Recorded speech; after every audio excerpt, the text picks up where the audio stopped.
નમસ્કાર, આજે ટાઉન સાથે હું છું સંજીવની. બુલેટિનની શરૂઆત હેડલાઇન્સથી.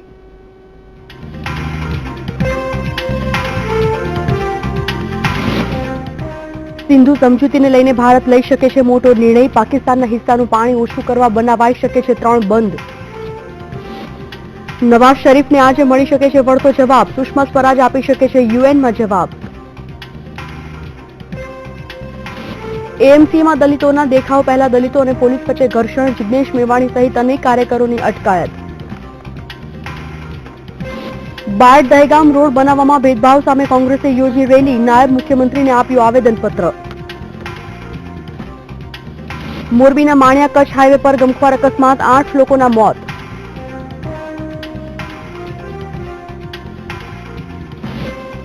પોરબંદરમાં ડીવાયએસપીએ પાઠવ્યો તમામ પોલીસ સ્ટેશનને પરિપત્ર. શહેરમાં શૌચાલયો બન્યા છે કે નહીં તેની દરેક પોલીસ કર્મચારી કરશે તપાસ.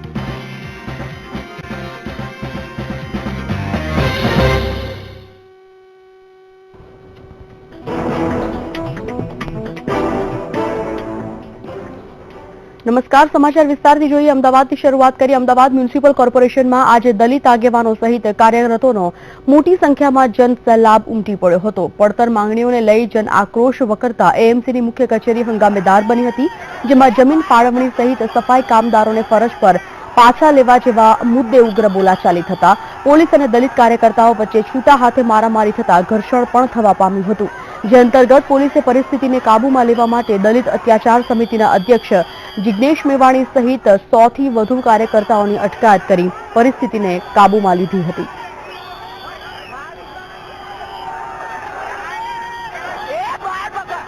અમદાવાદ મ્યુનિસિપલ કોર્પોરેશનમાં પોલીસ અને દલિત કાર્યકર્તાઓ વચ્ચે ઘર્ષણ થવા પામ્યું છે. દેખાવકારો અને પોલીસ વચ્ચે ઘર્ષણ થતા પોલીસે 100 થી વધુ કાર્યકર્તાઓની ધરપકડ કરી છે. પડતર માંગણીઓને લઈને દલિત આગેવાનોએ દેખાવ શરૂ કર્યા હતા, જેમાં પોલીસ અને કાર્યકર્તાઓ વચ્ચે છૂટા હાથે મારામારી થતા ઘર્ષણ થવા પામ્યું હતું.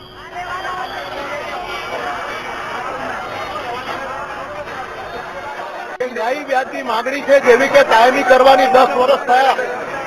વારસદારની નીતિ જે વર્ષોથી કોર્પોરેશનમાં ચાલુ છે.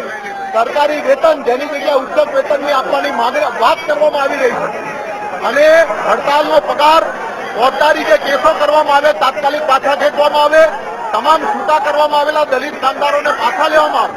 આ કાર્યક્રમો, આ બાબતોને લઈને આજનો કાર્યક્રમ અહીં આયોજિત કરવામાં આવ્યો છે, જેને પોલીસ દ્વારા અટકાવવાનો પ્રયત્ન કરવામાં આવી રહ્યો છે. આગળ વાત કરીએ. અમદાવાદ શહેરમાં વકરતા રોગચાળાને મામલે મેયર ગૌતમ શાહે વીએસ હોસ્પિટલની મુલાકાત લીધી હતી, ત્યારે આ મુલાકાતમાં રેસિડેન્ટ ડોક્ટર્સના ક્વાર્ટરમાંથી એર કુલર મળી આવ્યા હતા, જે એર કુલર પરવાનગી વિના રાખવામાં આવતા 16 ડોક્ટરોને નોટિસ પણ ફટકારવામાં આવી છે. નોંધનીય છે કે એર કુલર મચ્છર ઉત્પત્તિ માટેનું કારણ મનાય છે, ત્યારે વીએસ હોસ્પિટલમાં દર્દીઓનો ધસારો વધી રહ્યો છે, જેમાં 180 બેડની ક્ષમતા સામે રોજિંદા 300 દર્દીઓને સારવાર આપવામાં આવે છે, ત્યારે ડોક્ટરોએ એર કુલર રાખતા દર્દીઓના સ્વાસ્થ્ય સામે પણ જોખમ ઉભું થયું છે, ત્યારે ડોક્ટરોની ઘોર બેદરકારી સામે આવતા ખળભળાટ મચી ગઈ છે.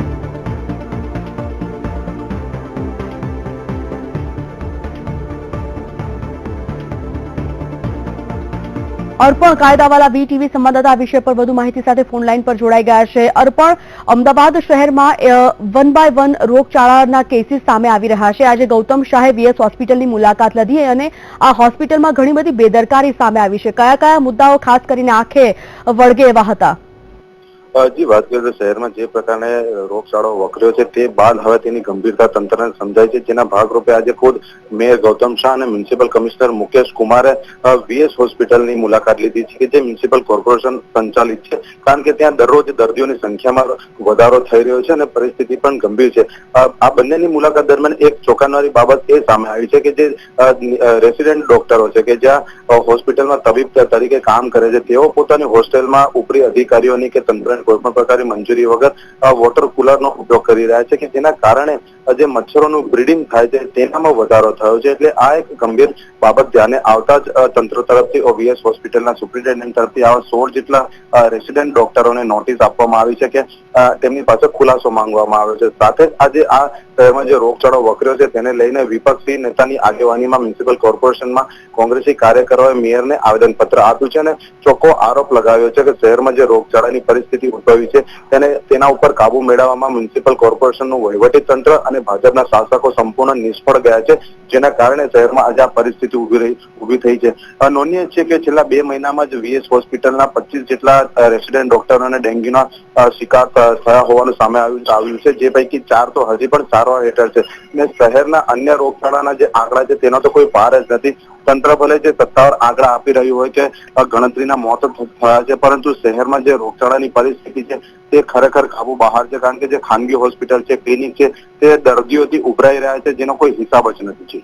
અર્પણ, હોસ્પિટલની સુવિધા સામે દર્દીઓની કોઈ ફરિયાદ સામે આવી છે ખરી? હાલમાં જે દર્દીઓ સાથે વાત થઈ છે તે પ્રમાણે તેમને નિયમિત જે સારવાર છે તે આપવામાં આવે છે, પરંતુ જે મ્યુનિસિપલ કોર્પોરેશનની 3 હોસ્પિટલ છે, વીએસ હોસ્પિટલ, શારદાબેન અને એલજી, આ ત્રણેયમાં ક્યાંક ને ક્યાંક કોઈક સમયે જે સ્ટાફ છે જે હોસ્પિટલનો તેમની વર્તણૂકને લઈને ફરિયાદો હોય છે. અને તાજેતરમાં જે મેયરે સરપ્રાઇઝ ચેકિંગ કર્યું હતું રાતના સમયે, તેનામાં ઘણી બધી બેદરકારી સામે આવી હતી. ખાસ કરીને જે સફાઈ બાબત છે, મેડિકલ વેસ્ટના નિકાલ બાબતની છે, અને જે સ્ટાફની જે જવાબદારી હોવી જોઈએ તે જવાબદારીને લઈને પણ ઘણી બાબતો ધ્યાનમાં આવી હતી. તેમની સામે પણ એક દંડનીય કાર્યવાહી કરવામાં આવી હતી. એટલે હાલ જે પરિસ્થિતિ શહેરમાં ઊભી થયેલી છે રોગચાળાની, તેને લઈ ડામવા માટે તંત્ર પૂરેપૂરું પ્રયત્ન કરી રહ્યું છે, પરંતુ ક્યાંક તંત્રના પ્રયાસો પૂરતા હોય તેવું જણાતું નથી. આભાર અર્પણ. તો અમદાવાદના મેયર ગૌતમ શાહ વીએસ હોસ્પિટલની મુલાકાતે હતા. મહત્વનું છે કે છેલ્લા કેટલાય દિવસથી વીએસ હોસ્પિટલમાં દર્દીઓના કેસીસ વધી રહ્યા છે. રોજિંદા 250 થી 300 જેટલા દર્દીઓ હોસ્પિટલમાં સારવાર લે છે. જો કે 25 જેટલા રેસિડેન્ટ ડોક્ટરોને ડેન્ગ્યુની અસર થઈ છે, જેમાંથી 4 ડોક્ટરો સારવાર હેઠળ છે. અમદાવાદમાં આઈએએસ અધિકારીઓના નિવાસસ્થાને પણ બ્રીડિંગ ચેકિંગ દરમિયાન જોવા મળ્યું હતું. મેયરે જણાવ્યું હતું કે વીએસમાં મચ્છરોનું બ્રીડિંગ નથી, પરંતુ ડોક્ટરોને હોસ્ટેલ સિવાય તેમના નિવાસસ્થાને અસર થઈ હોઈ શકે. અમદાવાદમાં આઈએએસ અધિકારીઓના નિવાસસ્થાને પણ બ્રીડિંગ ચેકિંગ દરમિયાન જોવા મળ્યું હતું. સૌપ્રથમ અલગ અલગ વિસ્તારમાં મેલેરિયાની ટીમ અને કોર્પોરેશનના હેલ્થ વિભાગના અધિકારીઓએ ઘરે ઘરે જઈને ડેન્ગ્યુના અને મેલેરિયાના જે મચ્છરના પોળા છે, ઈંડા છે, એને નાશ કરવાનો વ્યાપક કાર્યક્રમ કર્યો. લગભગ 6 લાખથી પણ વધુ ઘરોમાં આ ઈંડા નાશ કરવાનો પ્રયત્ન કર્યો. તેમાં ચોંકાવનારી વિગતો અમારી સામે આવી છે. આઈએએસ અધિકારી હોય એમના ઘરે પણ મચ્છરના ઈંડા મળ્યા છે. ગીર સોમનાથ જિલ્લાના કોડીનારમાં ડેન્ગ્યુ અને ઝેરી મેલેરિયાના તાવે તરખાટ મચાવ્યો છે. કોડીનારમાં 50 થી વધુ ડેન્ગ્યુના કેસીસ નોંધાયા હોવાનું આરોગ્ય વિભાગ દોડતું થઈ ગયું અને ડેન્ગ્યુ પ્રત્યે જાગૃતતા લાવવા કેમ્પ પણ યોજ્યા છે. કોડીનાર રાણાવાવ હોસ્પિટલના એમડી ડોક્ટર વોરાના જણાવ્યા મુજબ રાણાવાવ હોસ્પિટલમાં છેલ્લા 1 મહિનામાં ડેન્ગ્યુના 40 શંકાસ્પદ કેસ નોંધાયા છે, જ્યારે છેલ્લા 12 દિવસમાં ઝેરી મેલેરિયાના 10 થી વધુ કેસો નોંધાયા છે. અઠવાડિયામાં લ્યો તો હમણાં એટ પ્રેઝન્ટ અમારા હોસ્પિટલમાં હમણાં એટલીસ્ટ 10 કેસ હમણાં એડમિટ છે જે ડેન્ગ્યુને છે. ઘણા જણા મિક્સ ઇન્ફેક્શન છે, ડેન્ગ્યુ મલેરિયા સાથે, ડેન્ગ્યુ ટાઇફોઇડ સાથે. એટલે હમણાં અઠવાડિયામાં અમે એટલીસ્ટ 10 કેસ તો આ અઠવાડિયામાં જોયા જ છે કે જે એડમિટ છે, જેને આજે ડિસ્ચાર્જ કર્યા 2 જણાને, બીજા એટલીસ્ટ 5 થી 7 હમણાં એડમિટ જ છે જે ડેન્ગ્યુના છે. ગ્રામ્ય પંથકોમાં ડેન્ગ્યુએ માથું ઉંચકતા આરોગ્ય વિભાગમાં દોડધામ મચી ગઈ છે. ખાસ કરીને કોડીનારના જમનવાડા ગામે ડેન્ગ્યુના શંકાસ્પદ 40 થી વધારે કેસો નોંધાતા આરોગ્ય વિભાગે જમનવાડા ગામે ધામા નાખ્યા છે અને આરોગ્ય વિભાગ દ્વારા ફોગિંગ કરી મચ્છરનો ઉપદ્રવ અટકાવવાનું અભિયાન શરૂ કરવામાં આવ્યું છે. તો બીજી તરફ કોડીનાર આરોગ્ય વિભાગ દ્વારા ગ્રામ પંથકોમાં કેમ્પનું આયોજન કરીને ડેન્ગ્યુના લક્ષણો વિશે લોકોને માહિતગાર કરવામાં આવી રહ્યા છે. હા, અમારી સામે જુદા જુદા સમયે, તમે લાસ્ટ 1 મંથનું પૂછો છો તો જુદા જુદા સમયે આર્યનવાલા હોસ્પિટલમાંથી બરોબર ત્યાંથી લગભગ 15 થી 17 જેવા કેસ રિપોર્ટ થયા છે અને એના સિવાયના જે હોસ્પિટલો છે એમાંથી પણ 5-1 જેવા કેસ રિપોર્ટ થયા છે. એમાં ખાસ કરીને કોડીનાર સિટી ને જમનવાડા ગામના વધારે પડતા કેસ આપણને જોવા મળ્યા છે. અમદાવાદ મ્યુનિસિપલ ટ્રાન્સપોર્ટ સર્વિસના કોન્ટ્રાક્ટના 900 થી વધુ કર્મચારીઓ એકાએક હડતાલ પર ઉતરી જતા મ્યુનિસિપલ તંત્રમાં દોડધામ મચી ગઈ. કોન્ટ્રાક્ટ પરના ડ્રાઈવર અને કંડક્ટર્સ દ્વારા એએમટીએસના ખાનગીકરણના વિરોધ કરવામાં આવ્યો અને અન્ય આર્થિક લાભ આપવાની પણ માંગ સાથે પ્રતિક હડતાલ યોજવામાં આવી, જેના કારણે 850 ની જગ્યાએ 600 બસ રૂટ પર દોડી રહી હતી, જેથી મુસાફરોને હાલાકીનો સામનો કરવો પડ્યો હતો. જો કે આખરે કર્મચારીઓના આગેવાનો અને એએમટીએસ અધિકારીઓ વચ્ચે થયેલી બેઠકમાં માંગણી સંતોષવાનું આશ્વાસન મળતા મામલો થાળે પડ્યો છે. તો બીજી તરફ મંજૂરી વગર રેલી અને દેખાવો કરવા બદલ પોલીસે 8 જેટલા આગેવાનોની અટકાયત કરી છે. મહત્વનું છે કે મોટી સંખ્યામાં કર્મચારીઓ જમાલપુરના એએમટીએસ હેડક્વાર્ટર ખાતે એકઠા થઈ ગયા હતા, જ્યાં તેઓને સૂત્રોચ્ચાર કરી ભારે હંગામો પણ મચાવ્યો, જેના કારણે પરિસ્થિતિ તંગ જણાતા પોલીસે 8 જેટલા આગેવાનોની અટકાયત કરી છે. કોર્ટે એવો ચુકાદો આપ્યો છે કે 1/16 થી આ કર્મચારીઓ કાયમી થવાના હકદાર હોવા છતાં આખરી નિર્ણય ના આવે ત્યાં સુધી 1/16 થી 4000 રૂપિયાની વચગાળાની રાહત પેટે એમને એરિયસ સાથે ચૂકવવું. તો મેનેજમેન્ટ એ કંઈ ચૂકવવા તૈયાર નથી. એક બાજુ અમારા અસ્તિત્વનો સવાલ છે કે આ લોકો સંસ્થા પ્રાઇવેટ ઓપરેટરોને વેચી ગાડીઓ બંધ કરી દેવાની તૈયારી કરી રહ્યા છે અને હમણાં લોકોને કાલે શું કરશે એવી કોઈ જોગવાઈ કરતા નથી. આગળ વાત કરીએ જામનગરની. જામનગરમાં આવેલી જીજી હોસ્પિટલના ચોથા વર્ગના કર્મચારીઓ હડતાલ પર ઉતર્યા છે. સમયસર પગાર, પીએફ અને શોષણ સહિતની માંગને લઈને 150 થી વધુ કામદારો હડતાલ પર બેઠા છે અને સૂત્રોચ્ચાર કરી રહ્યા છે. ત્યારબાદ રેલી યોજી કલેક્ટરને આવેદનપત્ર પણ પાઠવવામાં આવ્યું. મહત્વપૂર્ણ છે કે કર્મચારીઓનો આક્ષેપ છે કે તેઓનું ખાનગી એજન્સીઓ દ્વારા શોષણ કરી પગાર ચૂકવાતો જ નથી, જેથી પીએફ કે બોનસ જેવા કોઈ લાભો નથી આપવામાં આવતા.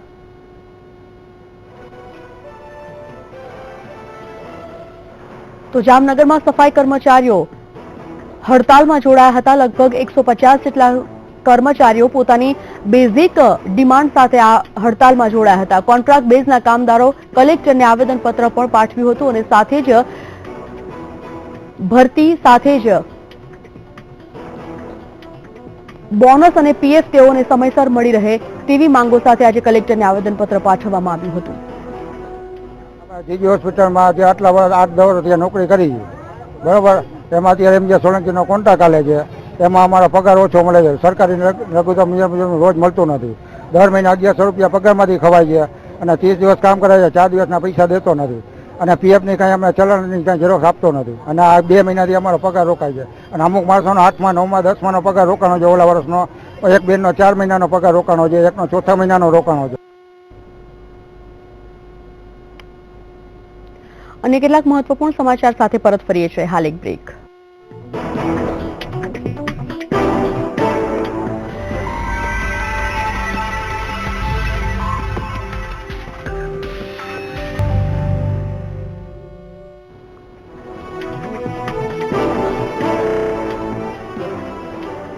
Welcome back. સમાચારમાં આગળ વાત કરીએ. બિલ્ડિંગમાં ફાયર સેફટી મુદ્દે હાઈકોર્ટે એએમસીને આદેશ કર્યો છે. અગાઉ જે 16 બિલ્ડિંગને એએમસીએ નોટિસ ફટકારી હતી તે બિલ્ડિંગનું લિસ્ટ વેબસાઇટ પર મૂકવાનો હાઈકોર્ટે આદેશ ફરમાવ્યો. આ સાથે ફાયર સેફટી અંગે રિમાઇન્ડર નોટિસ આપવાનો પણ આદેશ કરવામાં આવ્યો છે.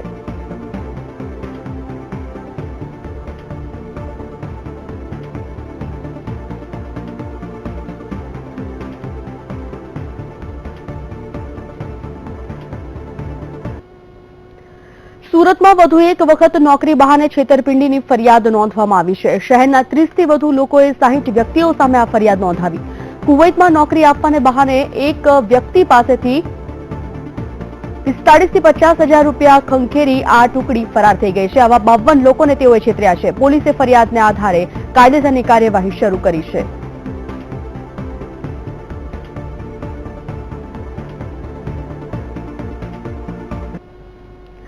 મોરબીના માળિયા કચ્છ હાઈવે પર સર્જાયેલ અકસ્માતમાં મૃત્યુ આંક 8 પર પહોંચ્યો છે, જેમાં ઘટના સ્થળ પર 5ના મોત નીપજ્યા હતા, જ્યારે 3 લોકોના મોત સારવાર દરમિયાન હોસ્પિટલમાં થયા તો 9 લોકો ઈજાગ્રસ્ત થયા હતા. આ ઘટનાની વિગત અનુસાર 2 પરિવારના લોકો કચ્છમાં આવેલા માતાજીના મઢ આશાપુરા માતાના દર્શન કરવા માટે જઈ રહ્યા હતા, જે દરમિયાન રસ્તામાં ચા નાસ્તો કરવા માટે બંને રિક્ષાઓને ઊભી રાખવામાં આવી હતી, જે દરમિયાન ટેન્કરે રિક્ષાને અડફેટે લીધી, જેમાં ઘટના સ્થળે જ 5 લોકોના મૃત્યુ થયા, જ્યારે બાકીના ઈજાગ્રસ્ત લોકોને સારવાર માટે રાજકોટની હોસ્પિટલમાં ખસેડવામાં આવ્યા હતા, જ્યાં સારવાર દરમિયાન 3 લોકોના મોત નીપજ્યા છે. રાત્રે 5:30 ની આજુબાજુ અહીં ગાડીઓ ઊભી રાખીને ચા પાણી કરવા રોકાયા એમાં એક ટાંકાવાળો આવવાથી તો ઉપર નાખી દીધી ગાડી. પછી મને ખબર રહી નથી. એક મારા મોટા ભાઈ બહુ નજરમાં તો અંધારું જેવું હતું એટલે ત્યાં ચા પાણી કરવા રોકાયા. હવે સાઈડમાં જ રિક્ષા હતી. હવે એ ભાઈને દેખાયું ને એટલે સીધી પહેલાં રિક્ષાને ટક્કર વાગી અને એની જોડે ટેમ્પીને લઈ. હવે એ વખતે બધા દબાઈ જ ગયા અંદર. જો કે સમગ્ર બનાવની જાણ પોલીસને થતા પોલીસ કાફલો તાત્કાલિક ઘટના સ્થળ પર દોડી આવ્યો હતો અને મૃતકોને પીએમ માટે હોસ્પિટલ ખાતે ખસેડવામાં આવ્યા હતા, જ્યારે ઈજાગ્રસ્તોને વધુ સારવાર માટે હોસ્પિટલ ખસેડાયા. જો કે ઈજાગ્રસ્તોને મોરબી, રાજકોટ અને ભરૂચ એમ 3 અલગ અલગ જગ્યાએ ખસેડાયા હતા. જો બનાવને પગલે જિલ્લા કલેક્ટરે જણાવ્યું કે મૃતક અને ઈજાગ્રસ્તોને સરકાર તરફથી સહાય મળે તે માટે પ્રયાસ કરવામાં આવશે. તંત્ર દ્વારા જે લોકોને ઈજા થઈ છે એ લોકોને પૂરેપૂરી સારવાર મળે અને તમામ સારવાર સરકાર દ્વારા પ્રોવાઈડ થાય એ માટેની વ્યવસ્થા કરવામાં આવી છે. એ લોકોને મોરબી સિવિલ હોસ્પિટલ અને રાજકોટમાં શિફ્ટ કરવામાં આવ્યા છે. 2 જણને વાગડ હોસ્પિટલમાં શિફ્ટ કરવામાં આવ્યા છે. ટોટલ જે ડેડ બોડીઓ છે ત્યારે માળિયા CHCમાં છે. આનું પોસ્ટમોર્ટમની કાર્યવાહી ચાલુ છે. और वહેલી તકે પોસ્ટમોર્ટમ પૂરું થયા પછી આની ડેડ બોડી આ પોતપોતાના વિસ્તારમાં જ્યાં પહોંચાડવાની છે ત્યાં વહીવટીતંત્ર દ્વારા આની વ્યવસ્થા કરી દેવામાં આવેલ છે. સારી રીતે પહોંચવાની કાર્યવાહી કરવામાં આવે. સુરતના બમરોલી વિસ્તારમાં અજાણ્યા શખ્સોએ રિક્ષા ચાલકને ઢોર માર મારી લૂંટ ચલાવી છે. તો આ સમગ્ર ઘટના સીસીટીવી કેમેરામાં કેદ થઈ ગઈ છે, જેથી પાંડેસરા પોલીસે ફરિયાદ નોંધી તપાસ હાથ ધરી છે. આ ઘટનાની વિગત કંઈક એવી છે કે બમરોલીથી ઓટો રિક્ષા ચાલક પુષ્પરાજ નામનો યુવક પેસેન્જર ભરીને રિક્ષા લઈને જઈ રહ્યો હતો. તે દરમિયાન મોટરસાયકલ પર આવેલા 2 લુખ્ખા તત્વોએ રિક્ષા ચાલક આગળ આવી ઊભી રહી અને રિક્ષા ચાલકને ઢોર માર માર્યો અને લૂંટ ચલાવી ભાગી છૂટ્યા હતા.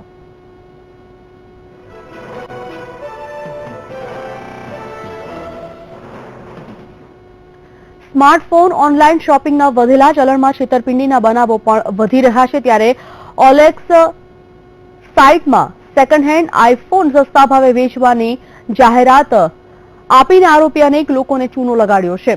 આરોપીએ નંદન કુરિયર કંપનીની રિસિપ્ટનો સહારો લઈ અનેક લોકોને છેતરી રૂપિયા કમાવાનો કિમિયો અપનાવ્યો હતો.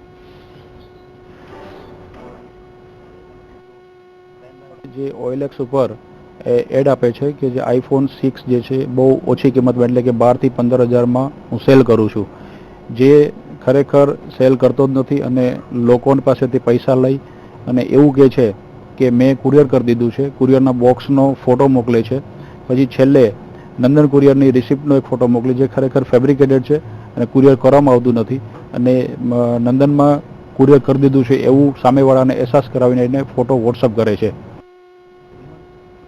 પાર્થ શાહ નામના આ વ્યક્તિએ ઓએલએક્સ પર સેકન્ડ હેન્ડ આઈફોન વેચવા માટે રાખ્યો હતો, એ પણ ખૂબ જ સસ્તા ભાવે, જેની કિંમત જોઈને કોઈ પણ વ્યક્તિ ખરીદવા માટે લલચાઈ જાય. જે ગ્રાહક આઈફોન ખરીદવા માટે તૈયાર હોય તેની સાથે માત્ર વોટ્સઅપ પર વાત કરી આરોપી બેંક એકાઉન્ટમાં પૈસા જમા કરાવવાનું કહેતો હતો. આરોપી નંદન કુરિયરની રિસિપ્ટ પાર્સલ મોકલી હોવાના પુરાવા રૂપે ગ્રાહકને વોટ્સઅપ પર મોકલતો હતો અને જ્યારે પૈસા જમા થઈ જાય ત્યારબાદ આરોપી ગ્રાહક સાથેનો સંપર્ક કાપી નાખતો હતો. આરોપી આ રીતે લોકો સાથે છેતરપિંડી કરતો હતો. 8 મહિનાથી આ કેસ ચાલી રહ્યો છે.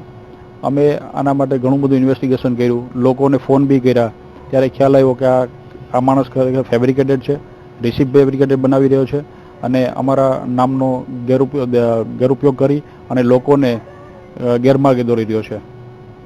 કેટલા એવા કસ્ટમર છે તમારા કોન્ટેક્ટમાં આવ્યા જેમની છેતરપિંડી થઈ હોય? એક્ઝેક્ટલી એપ્રોક્સિમેટલી કેટલા રૂપિયાનું કર્યું છે? જ્યાં સુધી અમને ખ્યાલ છે તો આવા 15 થી 25 લોકો ભોગ બનેલા છે, જેમના અમારી પાસે ડેટા બી છે અને અમે એમને ફોન કરીને કીધેલું છે કે આ ખરેખર આ કુરિયર નંદન કુરિયરથી કરવામાં જ નથી આવ્યું. આ સાથે જ બુલેટિનમાં રોકાયા છે વધુ એક બ્રેક માટે.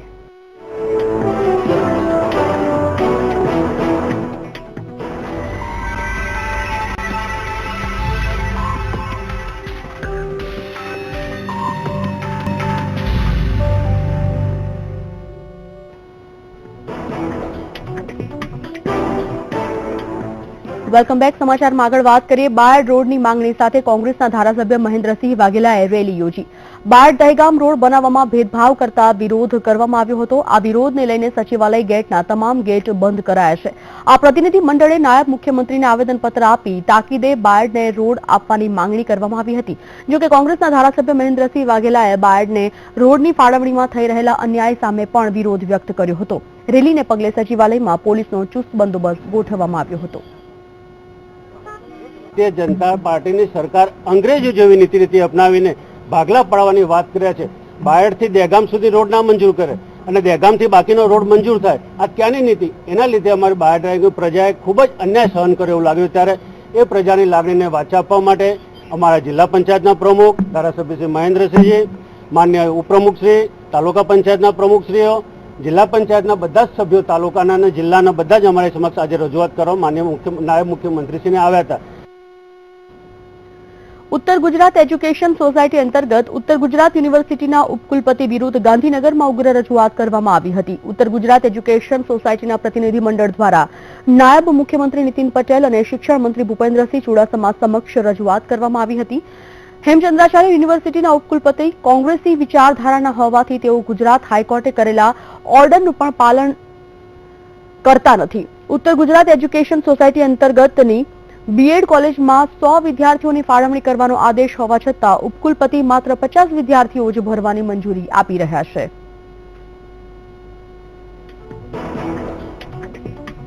અમારી ઉત્તર ગુજરાત યુનિવર્સિટી સંલગ્ન જે બીએડ કોલેજો છે એમાંથી 34 કોલેજો એવી છે જેને એનસીટીએ 100 વિદ્યાર્થીઓની ઇન્ટેક ફાળવેલી છે ગયા વર્ષથી. એટલે ગયા વર્ષે એમને 100 વિદ્યાર્થીઓ નહીં આપતા 50 આપતા અમે હાઈકોર્ટમાં ગયેલા અને યુનિવર્સિટીએ ત્યાં એમને કબૂલ કર્યું કે અમે દરેક કોલેજોને 100 વિદ્યાર્થીઓ પ્રમાણે આપીશું. એટલે ગયા વર્ષે અમને 100 મોડા પણ 100 વિદ્યાર્થીઓ આપ્યા હતા. પણ આ વર્ષે ફરીથી પાછો એ જ પ્રશ્ન એમને લાયા અને અમને કહે કે તમારે 50 જ વિદ્યાર્થીઓ મળશે, 100 નહીં મળે. એટલે અમે નામદાર હાઈકોર્ટમાં ગયા. ગાંધીધામમાં કંડલા પોર્ટ ટ્રસ્ટ દ્વારા ગાંધીધામ સંકુલની જમીનોનું ટ્રાન્સફર અને મોર્ગેજ પ્રક્રિયા અટકાવી દેવાતા સ્થાનિકોમાં રોષ જોવા મળી રહ્યો છે, જેથી ગાંધીધામ સિટીઝન ફોરમે જણાવ્યું છે કે આ કામગીરી ઝડપથી શરૂ કરવામાં નહીં આવે તો સત્તાધીશો વિરુદ્ધ ગાંધી ચિંધ્યા માર્ગે આંદોલન કરવામાં આવશે. મહત્વનું છે કે કંડલા પોર્ટ ટ્રસ્ટ દ્વારા 99 વર્ષની લીઝ પર આ જમીન આપવામાં આવી હતી, ત્યારે અચાનક ટ્રાન્સફર અને મોર્ગેજ પ્રક્રિયા અટકાવી દેવાતા શહેરીજનો મુશ્કેલીમાં મુકાયા છે.